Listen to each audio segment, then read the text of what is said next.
nama saya Nendyayu, calon guru penggerak angkatan 11 Kota Bandung. Unit kerja saya adalah di SD Negeri 048 Sirna Mana. Pada kesempatan ini saya akan menyampaikan tentang kesimpulan dan refleksi pemikiran Ki Hajar Dewantara mengenai filosofi pendidikan nasional.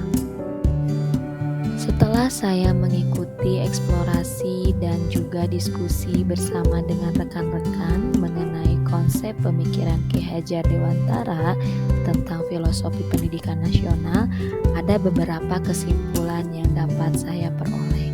Yang pertama, tujuan pendidikan menurut Ki Hajar Dewantara menuntun segala kodrat yang ada pada anak-anak agar mereka dapat mencapai keselamatan dan kebahagiaan yang setinggi-tingginya, baik sebagai manusia maupun sebagai anggota masyarakat.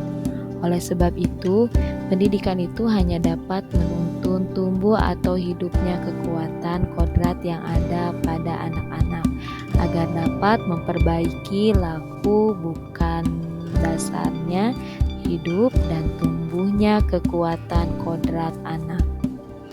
Kesimpulan kedua, dalam menuntun laku dan pertumbuhan kodrat anak, Ki Hajar Dewantara mengibaratkan peran pendidik seperti seorang petani atau tukang kebun. Murid itu seperti biji jagung yang disemai dan ditanam di lahan yang telah disediakan. Bila biji jagung ditanam di tempat yang subur dengan mendapat sinar matahari dan pengairan yang baik, meski biji jagung yang ditanam bukan bibit yang unggul, namun akan tumbuh dengan baik karena perhatian dan perawatan dari Pak Petani. Begitupun tugas kita sebagai pendidik, tugas kita adalah menuntun murid kita untuk mencapai keselamatan dan kebahagiaan yang setinggi-tingginya, baik sebagai manusia maupun sebagai anggota masyarakat. Kesimpulan ketiga, Ki Hajar Dewantara mengelaborasi pendidikan terkait kodrat alam dan kodrat zaman. Menurut kodrat alam, konteks lokal sosial budaya daerahnya perlu diintegrasikan dalam pembelajaran. Sedangkan bila melihat dari kodrat zaman, pendidikan saat ini menekankan pada kemampuan murid untuk memiliki keterampilan di abad 21. Kesimpulan keempat adalah metode pengajaran. Ada 3 metode pengajaran.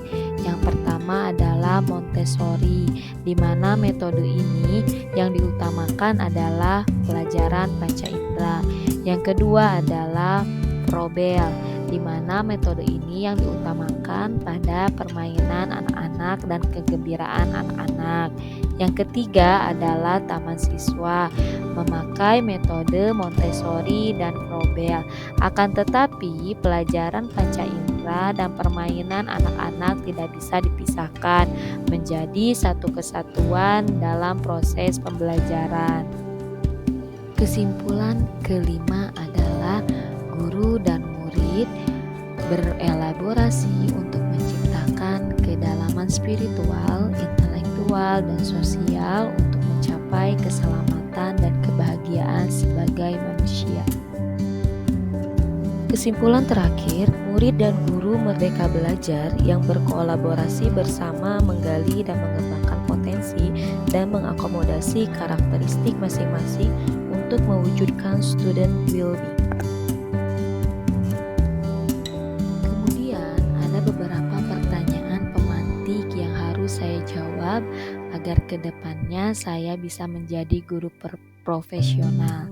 Yang pertama adalah, apa yang Anda percaya tentang murid dan pembelajaran di kelas sebelum Anda mempelajari modul 1.1?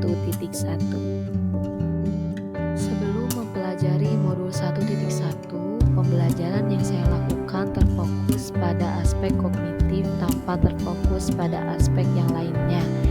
Kemudian, target saya hanya menyelesaikan mata pelajaran atau materi pelajaran tanpa saya tahu murid saya paham atau tidak. Selanjutnya adalah pembelajaran hanya dilakukan di dalam kelas tanpa mencari sumber yang berada di luar kelas. Sebagai guru, saya bertugas memimpin murid di depan atau teacher center. Pertanyaan pemantik kedua, apa yang berubah dari pemikiran atau perilaku Anda setelah mempelajari modul ini? Setelah saya mempelajari modul 1.1, saya menyadari bahwa murid seharusnya menjadi pusat pembelajaran dan terlibat aktif dalam proses pembelajaran. Saya pun sebagai guru tidak hanya melakukan asesmen kognitif saja, namun juga asesmen non-kognitif, pemetaan minat dan bakat murid. Pembelajaran juga bisa dilakukan di mana saja, baik di dalam kelas maupun di luar kelas, dengan tujuan menjadi penyemangat dan menciptakan suasana baru dalam pembelajaran. Sebagai pendidik pun kita harus menciptakan pembelajaran yang menyenangkan dan mudah dipahami murid sesuai dengan kodrat alam dan kodrat zaman. Pertanyaan pemantik ketiga, apa yang dapat segera Anda terapkan lebih baik agar kelas Anda mencerminkan pemikiran Ki Hajar Dewantara? Pembelajaran yang saya terapkan untuk mencerminkan pemikiran Ki Hajar Dewantara yaitu menggunakan model pembelajaran yang berpusat pada murid dan menyenangkan, memfasilitasi perbedaan karakteristik, dan mengembangkan minat serta bakat murid. Menerapkan pembelajaran abad 21 dengan berpikir kritis, komunikatif, dan berkolaborasi, murid bebas memberikan kontribusi dan pendapat apa yang mereka inginkan dan menjadi kesepakatan bersama. Terima kasih atas perhatiannya. Wassalamualaikum warahmatullahi wabarakatuh.